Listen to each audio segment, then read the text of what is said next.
Terima kasih Mas Ya, Bungkus, Pak Teten, Pak Susi, Pak Priyato, Mas Anin, dan juga Mbak Popi ya di sini. Jadi menurut pandangan kami gini Mas, kita harus melihat dulu faktanya itu kayak bagaimana karena selalu ini yang dibenturkan kan seolah-olah bahwa ini akan menguntungkan untuk korporasi lalu iya juga itu. akan Iya, menindas Iya, pekerja iya, seperti iya. itu. Terus betul. saya juga share script saya. Nah, kita lihat sebetulnya lebih kepada poinnya dulu ya. Poin dari permasalahan utama itu seperti apa sih sebenarnya?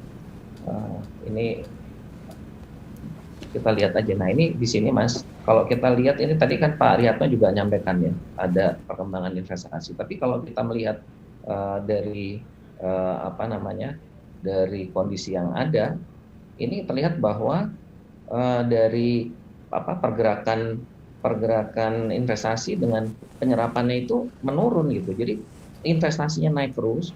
Tahun 2013 itu Hmm. sekitar 398 triliun.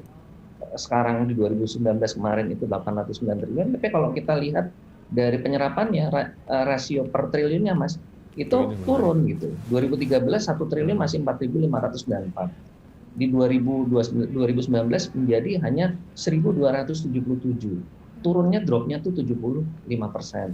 Nah, di 2020 memang ini belum selesai ya, ada sedikit kenaikan, tapi trennya kalau kita lihat dari ini ke bawah ini kan seperti ini kondisinya sampai 2019.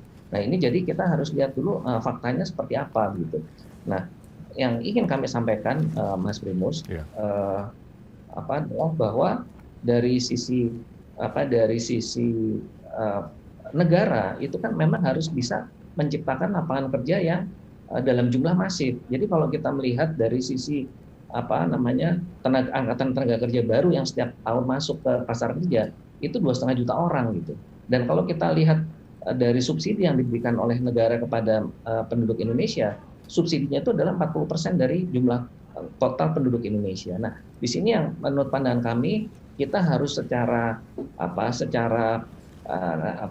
objektif ya menilai sebetulnya kita mau kemana, karena terus terang kami kalau dari dunia usaha ya terserah pemerintah dan masyarakat juga mau gimana gitu kan, ini kan kenyataannya harus ada yang harus ada regulasi yang mendorong penyerapan tenaga kerja dalam skala yang masif. Jadi kalau kita lihat data-data ketenaga kerjaan kita itu juga kan memprihatinkan Mas Trubus. 57% angkatan kerja kita itu adalah tamatan SMP ke bawah. Lalu yang pekerja formalnya itu adalah 75 juta orang. Pekerja formalnya itu hanya sekitar 45 juta. Nah, ini data-data ini tentu harus kita elaborasi. Belum tadi yang data yang penerima subsidi 40% dari penduduk Indonesia, hampir sekitar 100 juta orang yang terima subsidi. Nah, kalau kita melihat ini, tentunya tadi pertanyaan mendasar ini sebetulnya undang-undang cipta kerja ini bermanfaat nggak sih untuk dunia usaha? Tentu kalau saya bilang ada manfaatnya untuk bangsa Indonesia, Mas Primus, bukan untuk pengusaha. Jadi ini jangan Itu salah betul. salah Iya, diartikan, karena kalau terus masuk kepada isu populis, jadinya seolah-olah pengusahanya sama pemerintahnya salah melulu gitu. Tambah lagi DPR juga disalahkan kan. Ini pada tujuannya itu kita Eh, gitu. iya. Jadi bagi masyarakat yang memang tidak bersuaranya miring terus, tolong deh sekalian gantian deh pikirin mereka punya ini pendapatnya bagaimana. Jangan komplain dulu. Ini masalahnya faktanya ini nggak pernah dibahas gitu loh Mas. Fakta yang tadi saya bilang, penyerapan kita menurun terus. Kalau kita lihat data-data yang ada itu memang jadinya kita makin lama makin tidak kompetitif. Begitu. Jadi intinya Mas Primus kalau dilihat ini adalah kepentingannya adalah manfaatnya untuk semuanya. Tentunya di sini untuk dunia usaha, tadi Pak Teten juga menyampaikan kan, justru di sini seperti UMKM yang kita anggap sebagai buffer yang paling strategis ya untuk penyerapan tenaga kerja itu dapat privilege yang sangat besar, mulai dari akses pendanaan, mulai dari akses untuk membuat usaha, akses kepada pendanaan sampai akses pasarnya.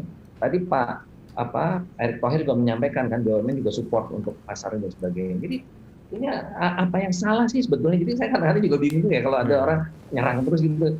Tapi dia nggak pernah ada usulannya apa gitu. Kalau mau nyerang, oke boleh. Iya. Tapi usulannya apa? Jangan kita biasakan bangsa kita ini hanya bisanya komplain terus, tapi tidak ada terobosannya.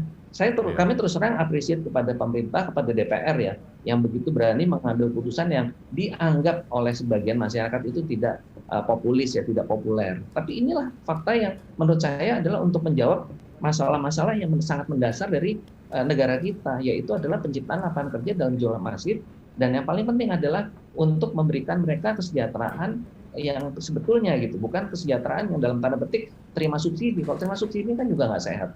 Mungkin itu sebagai ini diskusi kita, Mas Primus ya. Terima kasih. Saya beberapa pertanyaan dulu, Pak. Jadi kalau lihat dari undang-undang ini, pekerja itu kan mereka merespons, mereka punya pesangon berkurang ya, beban apa namanya pensiunan barangkali berkurang, cuti-cuti mereka berkurang. Nah ini bagaimana Anda melihatnya, Pak Aryadi? Nah ini juga kita harus lihat ya, Mas ya. Pertama adalah dari sisi besaran formula yang dibuat di dalam Undang-Undang 13 itu terus terang tidak mencerminkan kondisi real dari kemampuan dunia usaha itu untuk bisa menjalankannya sesuai dengan ketentuan yang ada. Kan datanya udah ada tuh Mas, bahwa dari pesangon yang di dalam Undang-Undang 13 itu ternyata yang bisa melakukan secara penuh itu kurang dari 7%, Mas. Dari kasus yang terjadi seperti itu. Yang terjadi adalah mayoritas adalah melakukan kesepakatan, jadi negosiasi. Nah, pekerja juga pasti tahu dong, nggak mungkin mereka tidak tahu kondisi perusahaan. Jadi apalagi sekarang zamannya keterbukaan ya, media sosial udah sangat luar biasa. Jadi menurut pandangan kami, hal yang sesuatu yang memang tidak mungkin dilaksanakan kalau diteruskan itu akan semakin jauh. Misalnya juga kemarin ada masalah penangguhan, misalnya ada contoh ya, penangguhan dengan kondisi yang seperti itu. Kalau sudah jelas-jelas tidak sanggup membayar upah minimum, lalu mengajukan penangguhan, namanya juga penangguhan, Mas. Tahun depannya kan harus ikut. Itu apakah realistis gitu kan? Nah, hal-hal inilah yang di dalam Undang-Undang Cipta Kerja itu dicarikan titik temunya. Yang paling tepat itu bagaimana, dan yang paling penting bagi negara kan adalah bahwa negara dalam hal ini diwakili oleh pemerintah bisa memastikan bahwa ketentuan itu bisa berjalan dengan baik. Jadi ada kepastian di situ. Yeah. Nah, kalau kita bicara itu tadi kalau kita bicara pesangon, terus juga ada yang meributkan masalah outsourcing kan. Outsourcing sekarang nggak diatur, bukan, Mas Primus dan Bapak Ibu sekalian. Yang namanya outsourcing itu adalah ya bisnis model. Bisnis model di seluruh dunia itu yang namanya alih daya itu adalah sesuatu yang umum dilakukan. Karena apa? Karena itu adalah untuk mencari tingkat efisiensi tertinggi. Dan outsourcing itu bukan hanya perusahaan, Mas. Negara pun melakukan outsourcing. Sekarang ini kan istilahnya dalam global supply chain mereka mengambil spesialisasi masing-masing ya. Jadi itu alih daya itu sebenarnya ada spesifikasi dari alih daya. Jadi ini juga yang menurut pandangan kami justru dengan adanya lebih fleksibel di dalam hal alih daya, ini justru penyerapannya akan besar, Mas. Nah, tapi yang saya ingin katakan kata kuncinya, semua yang muara daripada Cipta Kerja ini adalah tujuannya memang untuk menciptakan lapangan kerja dalam jumlah yang masif. Yeah.